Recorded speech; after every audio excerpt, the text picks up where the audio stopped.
Nasamsam ang mga iligal na droga at baril mula sa isang karnaper at mga kasabwat nito na mga operatiba ng Pateros Municipal Police Station sa MB Ponce, Barangay Martires del 96 nito lamang Miyerkules ng gabi. Kinilala ni Police Major Boy Nabia, Station Duty Officer ng Pateros Municipal Police Station, ang mga suspect na sina alias Mark, 46 anyos na isang motor taxi rider, residente ng Barangay Rizal, Taguig, alias Patrick, 31 anyos, residente ng Barangay Martires, Pateros, alias Edgar, 41 anyos, na isang construction worker, at alias Gabriel, 40 anyos, parehong residente ng Barangay Aguho, Pateros. Lahat sila street level individual sa listahan ng pulisya. Habang nagpapatrolya mga tauhan ng Pateros Police nang mamataan ang isang 32 anyos na si Abraham Binata at customer service representative na humihingi ng tulong dahil ninakaw ang kanyang motorsiklo ng mga suspek. Agad namang naharang ng mga otoridad ang mga suspek sa lugar kung saan isa sa kanila ang nanutok ng baril at nagresulta sa kanilang pagkakaaresto. Nasamsam sa mga suspek ang 5 heat-sealed transparent plastic sachet ng hinihinalang shabu na humigit kumulang 1 gramo ang bigat at tinatayang nasa 6,800 pesos ang street value, isang unit ng arms core 9mm na kargado na 3 bala, 2 cellular phones at ang ninakaw na itim na motorsiklo. Reklamong paglabag sa RA 9165 o Comprehensive Dangerous Drugs Act of 2002 at RA 10591 o Comprehensive Firearms and Ammunition Regulation Act ang kakaharapin ng mga suspek. Kailan kita? Ba't kitaan ka? Bakit nga? Bakit mo bigay sa pulsa ko? Wala sa'yo. Kilala ka namin. Pamangkin niya niyo dati niya ng mayor. Wala? At ilang ganun kalaki? Gawin ang pangalan nun? Nilagay na sa bulsa ko. Ano pangalan mo? Patrick. Ikaw, Mark. Yung kaso mo ay 10591. Kasama ang isang 9165, RA 9165. Ikaw naman, tatlo kayo, 9165. Mark, nagbabasahan kita ng karapatan ng Republic Act 10591 kasama ang RA 9165 at kayong tatlo RA 9165. May karapatan kayong manahimik at magpasawalang tibo. Anong mga inyong gagamitin at sabihin ay maaaring gamitin laban o pabor sa inyo.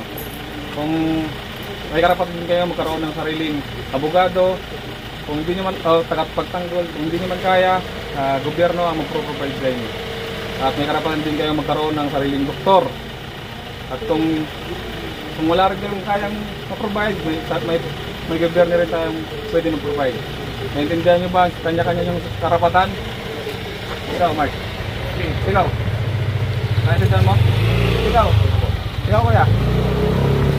Kulungan ang bagsak na isang vegetable vendor na nakumpiska ng iligal na droga sa isinagawang bypass operation ng mga otoridad nitong Biyernes ng gabi. Kinilala ng bagong hepe ng Station Drug Enforcement Unit na si Police Major Crisanto Aguilin ang nadakip na si alias Jason, 34 anyos at residente ng Barangay Santa Ana, Pateros. Nakatanggap umano ang mga otoridad na bukod sa pagtitinda ng sari-saring gulay ng suspek ay nagtutulak din ito ng shabu.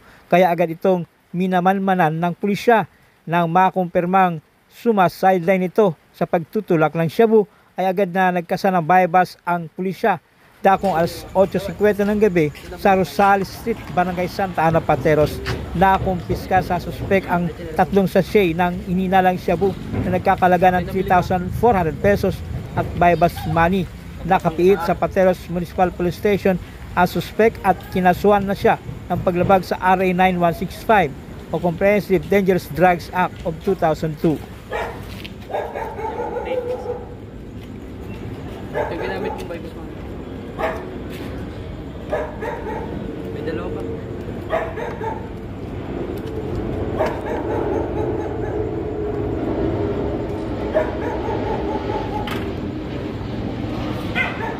Saan kitang karapatan mo, ha?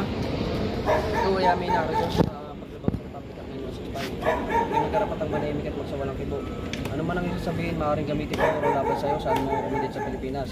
Ikaw rin na may karapatang kumuha sa sarili mong abogado upang ikay pagtanggol. Kung wala ka kaya, pagkakaloban ka na sa ating gobyerno. Ikaw rin na may karapatang kumuha ng sarili mong doktor upang ikaw survey physical. Kung wala kang kakayahan, pagkakaloban ka ulit na siya ng ating gobyerno. Naiintindihan mo bang karapatan mo? Naiintindihan mo? Nasa kote ang isang lalaki matapos ang kinasang drug bypass operation ng Pateros Municipal Police Station Drug Enforcement Unit sa kabaan ng Ragas Street, Barangay Santa Ana ng naturang bayan. Ayon sa report ni Police Major Aguilin, hepe ng SDEU, matagumpay umanong nakabili ng hininalang shabu ang isang kosher buyer na nagresulta sa pagkakaaresto ni alias Manny, 32 anyos, residente ng Barangay Aguho, Pateros. Nakumpiska mula kay alias Manny ang 5 transparent plastic sachet ng hininalang shabu na may timbang na 1 gramo, nagkakalaga ng 6,800 pesos at 200 pesos na ginamit bilang bypass money. Nakasuha na ng paglabag sa RA 9165 o Comprehensive Dangerous Drugs Act of 2002 ang suspect. Ay, gawad. Ano nang labi? Ito po yung nabili ko. Si sir. Bili ka tayo, tayo. Ito yung nabili ko sir. Tira mo lang ang sinilas isa. Saan? Nagtapan ko na sila.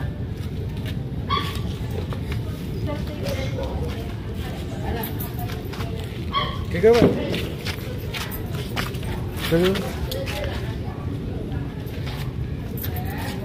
Sinilas na isa. Sige, pakita mo sa ano. Pahira mo ang sinilas isa. Ano, kamera? Ano pa? 4 sir. Ay naku ako. 4. Bukod dun sa isa. Yes sir. Ito yung nabili ko. Okay. Tapos 4 na copies ka po sa... Yung inventaryo mo na. Tapos, ibas money sir. Inventaryo mo na. Basahan ko muna sir. Ah, tama. Tama. Galing. Pangalan mo? Manny. Manny, ikaw ay inaresto ko sa pagdadala at pagbibigay ng illegal na droga. Ikaw ay may karapatang manahimik kung magsawalang tubo. Ano man ang iyong sasabihin, inayaring gamitin laban o pabor dito sa ating hukuman sa Pilipinas. Ikaw ay may kakayahang kumuha ng sarili mong abogado para ikaw ay pagtanggol. Kung wala kang kakayahan, bibigyan ka ng isa ng ating gobyerno. Ikaw rin ay may karapatang kumuha ng sarili mong doktor para ikaw ay physical na ipasuri. Kung wala kang kakayahan, ang gobyerno din magbibigay sa iyo ng isa. Naintindihan mo ang iyong mga karapatan. Tingnan mo. Opo.